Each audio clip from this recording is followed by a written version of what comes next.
Fired up, footballers. Welcome back to another episode of Spitting Postgame. Jeffrey and James here with you as always. And we were wrong. Real quick, before we get into... Yeah, I guess you want to show them this. Yeah, no Nico, no party. Anyways. We were wrong. Fire won 2-1. Alexander Katai scored, and Nemanja Nikolic scored for the Fire, so they won 2-1.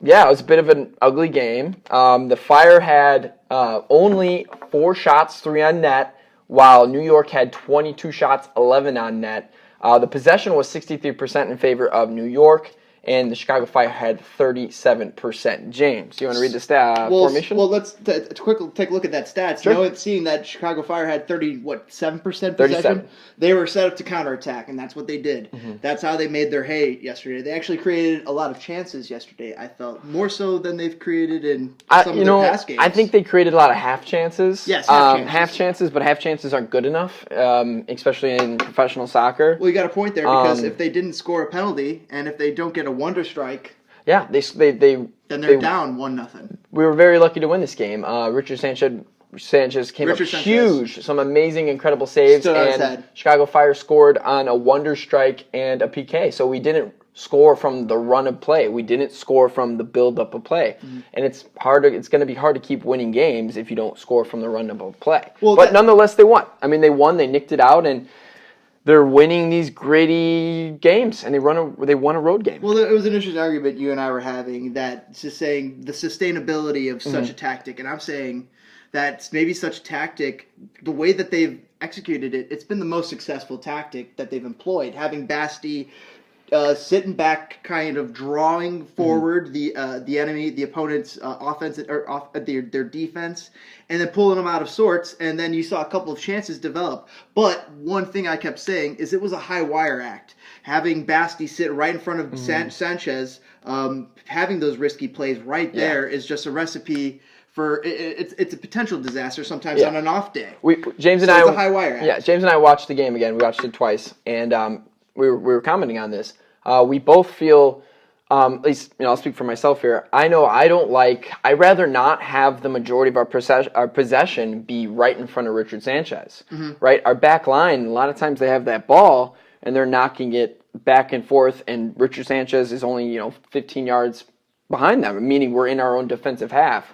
That is one problem I have with this tactics. I just don't like how much we're sitting.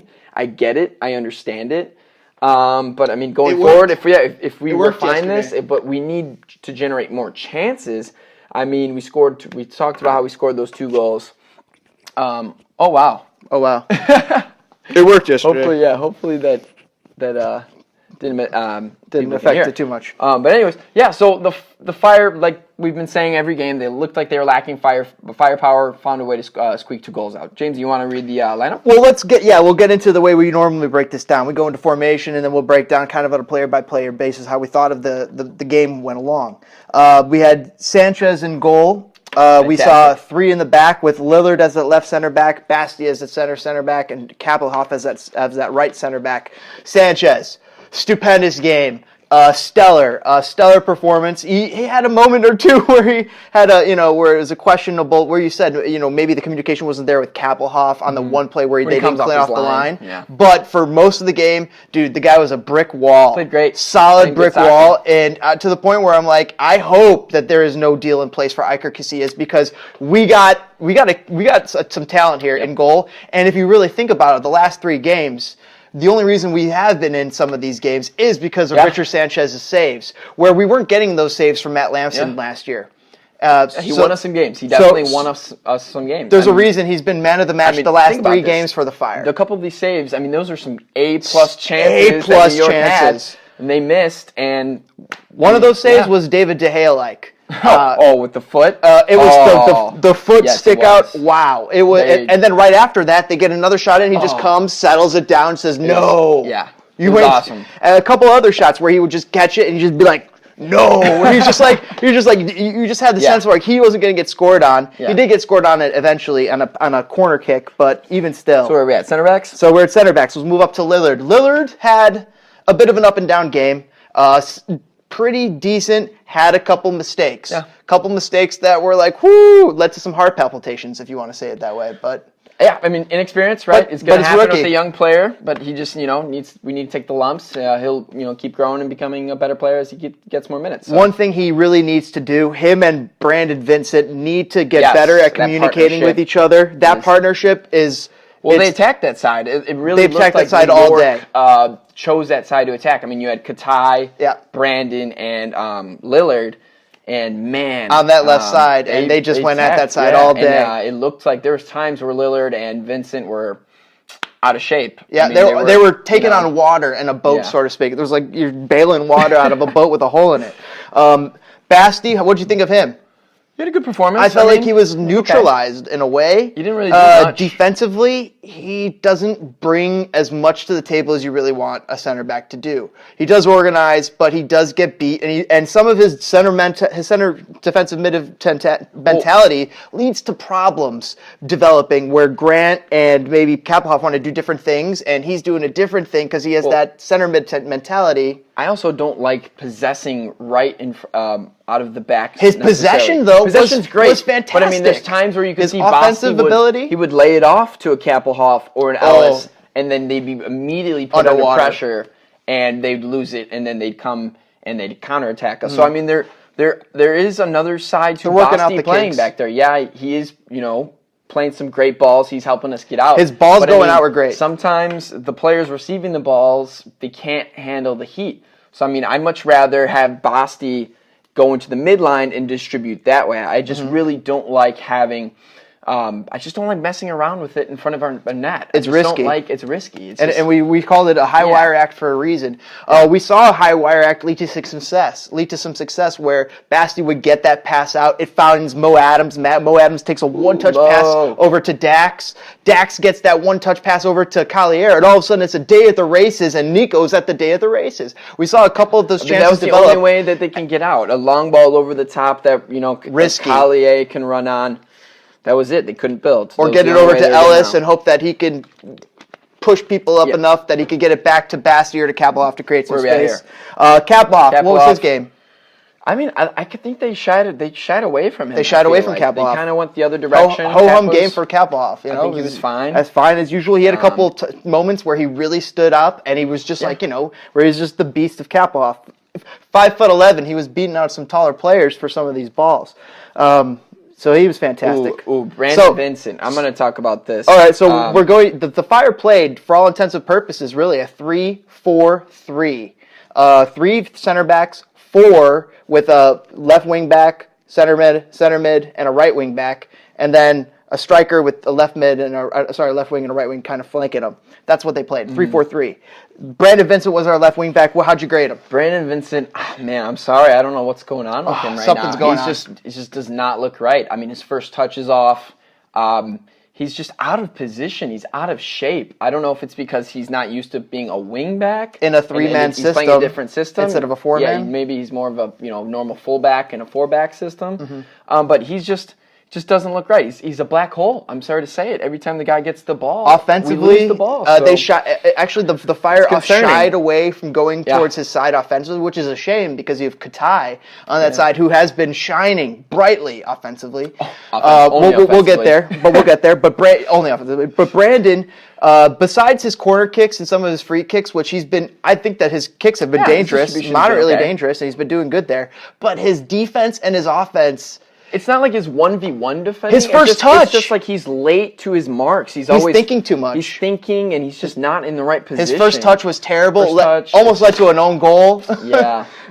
It's just, there's a couple moments where he has the yips almost. Yeah. The yips. Oh, John Lester yips. Oh, gosh. Let's move into the middle. No, let's go to the other side. Let's go to Ellis. Sure. Kevin Ellis. Wow. Kevin Ellis showing a good reason why maybe Panos go with him. Defensively, he is very good. Going forward, not so great. But he is confident enough on the ball to not make too many mistakes. As long as he's not really too much under pressure. He's defensively very strong, and you can see why maybe they are picking him over maybe, say, a Drew Connor, who is maybe a little bit more offensive orientated, but not as so good at defense. Maybe just because they have Alexander Katai playing in that Because Katai's not whatever playing center defense. midi. Yeah, he doesn't play defense, so maybe they 7 behind the ball. Yeah, maybe Pano elected to throw Ellis, who's a little bit more defensive minded, just to absorb some of that Pressure. Alexander Katai, Even though they play on the opposite lack sides. of defense. So yeah, but on the lineup they were stated to play on the same side. But Ellis impressed me, I got to say. Ellis was okay, yeah. He was better than Brandon Vincent, and to the point where even the players in the Chicago Fire were going.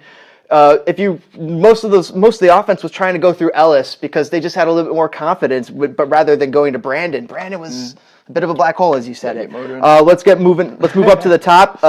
Start with Collier. We'll end over on the other side. Start with Collier. Okay. Is Collier doing enough to stay out there? He has flashes. He has flashes of being tall. But he's a striker. He's a striker. He's playing out of position. I mean, he's not meant to be playing in tight situations, right? He's supposed to be scoring goals. Right? He's helped create He's a few not supposed chances. to be playing tight, tiki-taka-ish situations that are going to help the Fire get out, right? He's more of that striker that's going to check to and just hold the ball, drop it off. I mean, he's not so much that creative player that you're going to have to build to get out of your own half. Well, one thing he's got to do a little bit more for me if he's going to stay on the field. He works hard. He works hard, but he's not using his height to his fullest advantage. There was a few times where I saw shorter guys, just guys that didn't have the better position, beating him out for balls. He has the height, the strength, the ability to be able to get there. He's got to start enforcing himself. Imagine Olivier Giroud. Olivier Giroud. Olivier Giroud was playing that right wing role. He would look out of sorts. Like Raheem Sterling? Yeah. Olivier Giroud playing a Raheem Sterling role. It's what it looks like. Anyways, where are we That's going a great from there? point. So Collier, game. He had created some champions. Yeah, maybe Campos is more of the option because he could just move better. He has a little bit more. Campos came in for eventually, not for him, but Campos did come in. Yep. Gordon came in for Collier eventually, and Gordon had he was okay. He was just there. Same Campos. Did he do enough for you? He did stuff. Energy. And then we'll end with Nico and Katai here. Nico has energy all game. Defensively, he's putting out great effort. He's running. He's putting out effort, and he's doing fantastic there. He's expending a lot of energy defensively, where Katai is not, maybe necessarily so. Yeah, I mean, Nico's working his butt. I mean, he's working harder on defense than Katai is, and Katai's supposed to be, the more defensively engaged player. So, but I mean, Nico's scored. He's making his runs. He's making great runs. He still doesn't look like he's synced up with Katai. I mean, their close. passes still are off, but I mean, they're getting there. They're getting there. And then we have, of course, Alexander Katai on the left. Did you mention that yet? So Alexander Katai, offensively, heck of a game. Great. Fantastic game. What a strike. Fantastic wonder strike, first of all. Going to definitely be in contention with Zlatan for possibly a goal of the season, for at least for right now during these opening few weeks, because that was a wonderful strike. However, his first half, besides his offensive output was good, his defensive output was woeful. It was terrible to the... It was embarrassing. Do your legs not work on defense? That would be what I would be asking if I was Paunovic. And he must have asked him that question, because what we saw from Alexander Katai in the second half was a very different player. He came out harder. He came out hard. He worked a lot harder in defense than he was. I'm surprised Pauno left him into the 80-something minute. I thought he probably would have took him out. He might have earned some of those minutes by working a lot harder on defense. Did we talk about these guys yet? Whoa, did we skip those guys? We skipped some guys. Sorry. Well, anyway, Katai, not so great defensive first half, good offensive output first half. Second half, I thought his offense was even better. He had a couple moments where he was getting out of some tight spaces, and he was trying to create. He was doing his work, and he was doing his due diligence on defense. So I really liked what I saw from him second half, and great goal from him. And he also created the penalty that led to Nico scoring. He should have maybe shot it. You would think, he could have curled it. Faked Robles out of his pants, and Robles gets a penalty, draws penalties. Maybe should have gotten a red card, arguably. Two players that we did forget to go through was in our 3-4-3 in the middle. Heart of the team. Mo Adams, Dax McCarty. What a performance by those guys! So hard. What an incredible performance by Mo Adams. Begging the question, why was this guy not starting over Chani sooner? Mo looked fantastic. Fantastic. Firecracker in there. And he would do... It's like having two Daxes. I mean, they both are just like... You called him a gnat. He's like a gnat. Just like zig, zig, zig, just zig, a gnat to... And he was composed. He helped us get out. I mean, it was really, really encouraging. I mean, something that we've been seemingly lacking, and all of a sudden, bam, there. It makes you wonder why Chani hasn't been dropped. Very interesting formation, too. 5-2-3. That was being that was being run with Dax and Mo Adams running those two as basically those two central pivots. Dax would kind of shy towards backing up, and Mo would kind of go forward more, especially when they got the ball. Worked fantastic. Yeah. They were great in those tight spaces. One more thing, they were great in those tight spaces. And they helped us get out. I mean, that's what was helping the high wire act that we've been running. But even though it was a win, I just don't think the way the strategy. I mean, like James said, this might be the best we have. This might be the best recipe we have to win.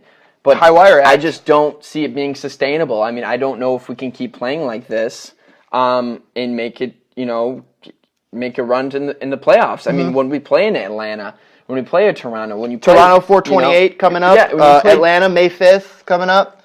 They're coming up soon, right? So they're coming up right around the corner. But I mean, when we play teams like that, I mean, that have a lot of quality, and we invite them into our own half. I mean, we're going to, and let me just put it this way: we can't give those teams 22 shots. No. If we give them 22 shots and we only create 4 chances, 4 shots, it's going to be more of the same that we saw in the beginning of the year. Unless you got Richard Sanchez in that, who's been kind of surprising us and making us.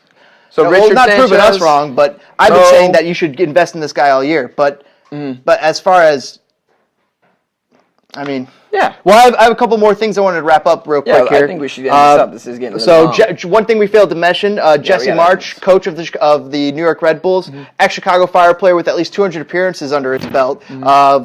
Midfielder for the club from 98 to 2005, so salute to him, ex-Fire player. The goal that they gave up, they were really taking on some water and some heat, but the one thing is the Fire really limited the possession that they allowed New York all into the two-thirds, to the other two-thirds. The final third for Chicago's defense, fantastic, really did well there. New York looked out of sorts, didn't look like they had the energy. I mean, they still generated 22 shots. I mean, one final thing, we're going to wrap this up here. Going forward, 5-2-3 versus maybe switching this to a 4-3-3 or a 3-4-3 was which we saw. Is this sustainable? I'll say this. The 3-4-3 that we saw, Basti in as a center back role, I don't know how else you would really would you want to move him out for Mo Adams after seeing that performance that we saw by Mo Adams doing what he did there? Man, I don't know where we're going to go from here. I think Pano's going to stick with this. I mean, he's winning games. He won games with that. So I think we're going to see Basti stay in the back line. Mo's been playing well. Mo played fantastic. I think he's just, I think he's found more pieces to the core, and now he's just going to keep tweaking. Maybe not a Collier. Maybe put a Campos in there. Maybe, I know Alex played well. Be playing maybe more. Put a Connor. I don't know. I mean, maybe I see more refining now, maybe more. So is Basti our center back for the next 10 games? I think so. In a 3-4-3, are we going to be seeing that? I think so. Or are we going to see, if you do change it, what would it be? A 4-3-3, and then you maybe run Basti, Mo, Dax. Can they work it all together in a midfield to be successful? That's the real quick question. That's a big switch. That's a I big don't know. switch because it's working right now. They played like that. At times it looked like they were playing like almost like a 4-3-3, but okay. I don't know. All right, but I don't know, James. So just something for another day. All right, we'll end it there. Just something there for another day. I think that's all. All right, guys, great win. Fantastic. Glad we're wrong. Go Fire. Glad to be wrong. Go Fire next week against FC Toronto and Giovinco and Michael Bradley and all those guys in Altador. All right, guys. We'll see you guys next week, or we'll see you guys soon. All right, go Fire!